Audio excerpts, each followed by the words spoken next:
Hello dear students, हमारे पास एक और क्वेश्चन है और ये क्वेश्चन जो है ये हमारे पास करंट इलेक्ट्रिसिटी वाले चैप्टर से है। क्वेश्चन की स्टेटमेंट जो है वो यहाँ पे मैंने लिखी है। इसके मैं आपके लिए इसको रीड करता हूँ। Find equivalent resistance when 3 resistors are connected in the form of a triangle. ये जो क्वेश्चन है जो बेसिकली ये जो कॉम्बिनेशन है रेजिस्टर्स के, series and parallel combination of resistors, वहाँ से है। और ये बड़ा पॉपुलर क्वेश्चन है और अक्सर बोर्ड एग्ज़ाम्स में भी ये क्वेश्चन पूछा जाता है कि अगर हमारे पास 3 रेजिस्टर्स हों और उन रेजिस्टर्स को हमने एक ट्रायंगल फॉर्म में कनेक्ट किया हो तो उनकी इक्विवेलेंट रेजिस्टेंस कैसे कैलकुलेट की जाएगी, या उन तीनों की जो इक्विवेलेंट रेजिस्टेंस है वो क्या हो सकती है, और जो कॉम्बिनेशन बनेगा वो किस तरह का कॉम्बिनेशन बनेगा। क्या ये एक सीरीज़ कॉम्बिनेशन होगा, या फिर ये एक पैरेलल कॉम्बिनेशन होगा, या फिर ये दोनों ही होंगे, सीरीज़ भी और पैरेलल भी। तो आज हम इस छोटे से प्रॉब्लम को डिस्कस करते हैं। तो क्वेश्चन जो है 3 रेजिस्टर्स हैं जो हमारे पास, और इसमें ज़रूरी नहीं है कि ये रेजिस्टर्स जो है उनकी रेजिस्टेंस इक्विवेलेंट हो या डिफरेंट हो। आज की इस प्रॉब्लम को हम इक्विवेलेंट रेजिस्टेंस से सॉल्व कर लेते हैं, इक्वल रेजिस्टर से सॉल्व कर लेते हैं कि हमारे पास 3 रेजिस्टर्स हैं और तीनों रेजिस्टर्स की जो वैल्यू है वो सेम है।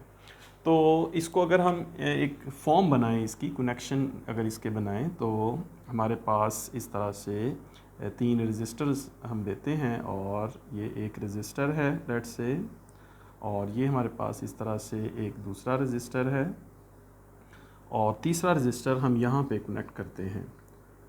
तो ये जो 3 रेजिस्टर्स जो है इस तरह से हम कनेक्ट करते हैं तो ये एक ट्रायंगल फॉर्म में रेजिस्टर्स कनेक्ट हुए। लेट्स से ये रेजिस्टर है R1, ये हमारे पास रेजिस्टर है R2, और ये रेजिस्टर है R3। और स्पेशल केस में हम ये लेते हैं कि R1 equals R2 equals R3, and let's say a value let's say that is equals to 4 ohm. इन तीनों की वैल्यू सेम है और 4 ओम इनकी वैल्यूज़ हैं।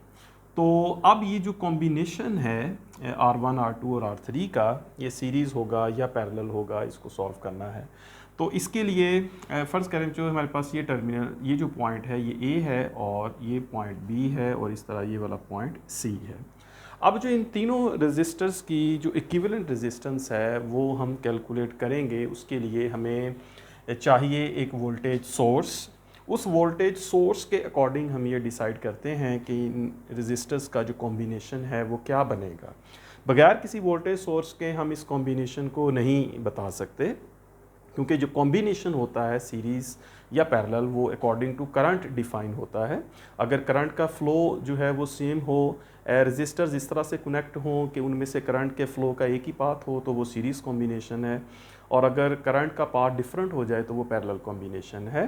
तो इन तीनों रेजिस्टर्स को सीरीज़ या पैरेलल चेक करने के लिए हमें यहाँ पे करंट को ड्रॉ करना पड़ेगा। तो करंट के लिए हमें एक वोल्टेज सोर्स चाहिए होगा। तो वो जो वोल्टेज सोर्स है वो हम किसी भी 2 टर्मिनल्स के साथ लगा सकते हैं। हमारे पास 3 ऑप्शंस हैं। हम ये भी कर सकते हैं कि बैटरी को A और C टर्मिनल से कनेक्ट कर दें, किसी बैटरी को B और C टर्मिनल से कनेक्ट कर दें, या A और B टर्मिनल के साथ कनेक्ट करें। तो लेट्स से हम इसमें से कोई एक ले लेते हैं, और इस तरह है कि हम लोग बैटरी को कनेक्ट करते हैं A और C टर्मिनल्स के साथ, और ये हमारी बैटरी या वोल्टेज सोर्स हुआ। इसकी EMF E है, सम वैल्यू ऑफ वोल्टेज यहाँ से मिलती है। तो ये पॉजिटिव टर्मिनल है और ये नेगेटिव। तो अब हम इसके अकॉर्डिंग जो है ये बता सकते हैं कि अब जो कॉम्बिनेशन है वो सीरीज़ होगा या पैरेलल होगा या दोनों होंगे। तो इस बैटरी को आप लोग प्रैक्टिस के लिए A B के दरमियान यहाँ भी लगा सकते हैं, या B और C के दरमियान यहाँ भी लगा सकते हैं। तो अगर इसके अकॉर्डिंग देखें जो, तो कन्वेंशनल फ़्लो अगर हम बनाएं तो positive to negative terminal of the source जो बनेगा उसमें ये जो करंट होगा वो पॉजिटिव एंड से A पॉइंट पे पहुंचेगा, और A पॉइंट पे जब ये करंट पहुंचेगा तो यहाँ पर ये जो करंट है ये स्प्लिट होगा।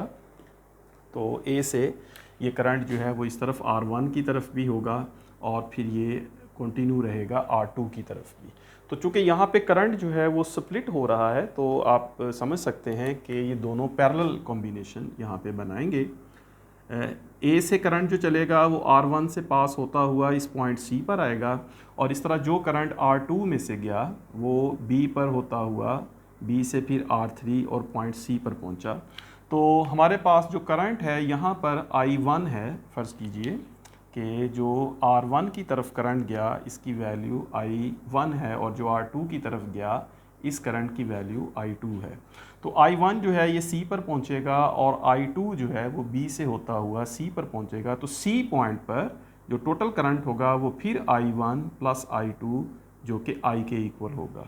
तो इस तरह से हम करंट की जो डिस्ट्रीब्यूशन है वो इसमें देख सकते हैं कि करंट इस तरह से इसमें मूव करेगा। अब हम जो है यहाँ पे बता सकते हैं कि कौन सा कॉम्बिनेशन सीरीज़ या पैरेलल।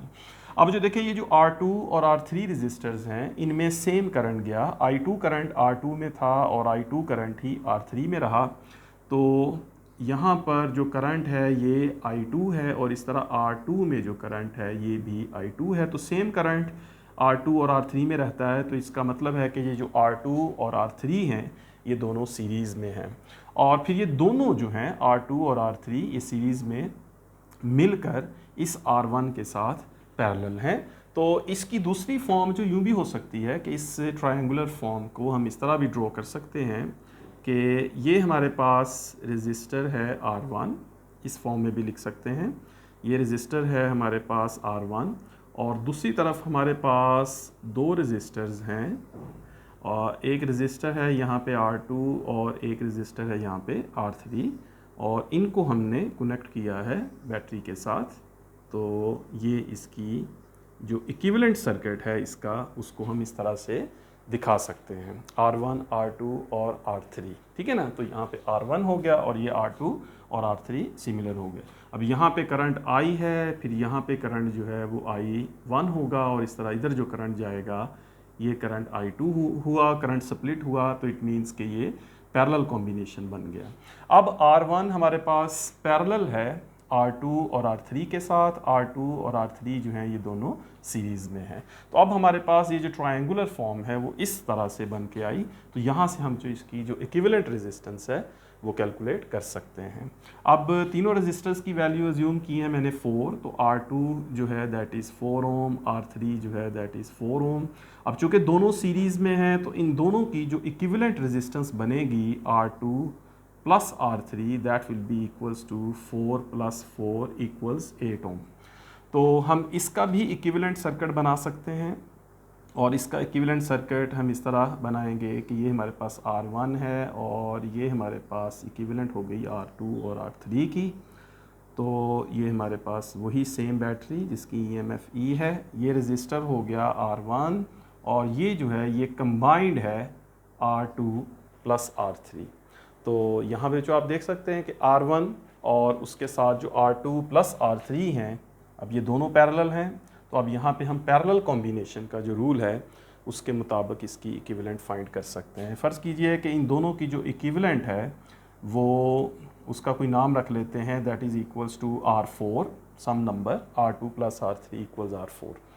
तो अब हमारे पास जो पैरेलल कॉम्बिनेशन है उसके लिए जो हम जानते हैं कि for parallel combination of resistors हम ये कह सकते हैं कि जो इक्विवेलेंट रेजिस्टेंस है that is equals to R1 multiplies R4 divided by R1 plus R4। इसमें हम इस तरह से इक्विवेलेंट रेजिस्टेंस फाइंड करते हैं अगर दो रेजिस्टर्स जो है वो पैरेलल कनेक्टेड हों। मल्टीप्लाई करेंगे उनको ऊपर फ्रैक्शन में, इधर मल्टीप्लाई करेंगे नीचे डिवाइड करेंगे। अगर हमारे पास तीन रेजिस्टर्स हों पैरेलल में तो उसको यही तरीका है कि ऊपर तीनों को मल्टीप्लाई करेंगे नीचे तीनों को ऐड करेंगे। तो इस तरह से जो हम इसकी इक्विवेलेंट रेजिस्टेंस कैलकुलेट कर सकते हैं। अब अगर इसका आंसर देखें तो हमारे पास R1 जो है दैट इज़ 4 और R4 जो है दैट इज़ स्टिल 4 और R1 प्लस R4 करेंगे तो 4 प्लस 4 बनेगा। तो इसको अगर हम देखें तो ये जो हमारे पास बनेगा 16 और नीचे हमारे पास 8 आ जाएगा। तो 16/8 इस तरह से हम इसको अगर कैलकुलेट करें तो हमारे पास जो इक्विवेलेंट रेजिस्टेंस है दैट विल बी 2। ठीक है, सॉरी यहाँ पे R1, सॉरी ये जो मिस्टेक है यहाँ पे जो R4 है हमारे पास that is equals to 8 ohm.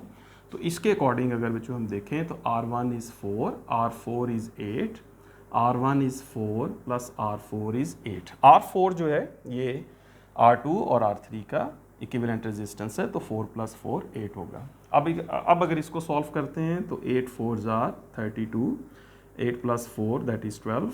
तो अगर इसकी सोल्यूशन देखें इसका, तो वी गेट 8/3 ohms। तो इन तीनों रेजिस्टर्स की जो इक्विवेलेंट रेजिस्टेंस बनेगी that will be equals to 8/3 ohm। ठीक है बच्चों, तो इस तरह से हम लोग इसको इक्विवेलेंट रेजिस्टेंस इसकी कैलकुलेट कर सकते हैं ट्रायंगुलर फॉर्म में। तो ये मैंने जस्ट एक रैंडम नंबर लिया था 4, इसको डिफरेंट वैल्यूज़ लेकर भी आप लोग प्रैक्टिस कर सकते हैं। और इस बैटरी को अगर हम डिफरेंट टर्मिनल्स ए बी के साथ भी अगर कनेक्ट करते हैं या बी सी के साथ भी अगर कनेक्ट करते हैं तो we get the same result. ठीक है, तो ये आप लोग इसकी प्रैक्टिस कर सकते हैं। तो दैट वाज द क्वेश्चन। ये क्वेश्चन जो है ये उसामा ने पूछा था। तो that was the equivalent resistance when 3 resistors are connected in the form of a triangle। Alright बच्चों, I hope you understand. So practice करें इसको, और अगर फर्दर इसमें कोई क्वेश्चन है तो वो भी मुझे बताएं। तो I hope that's okay. All the best, take care.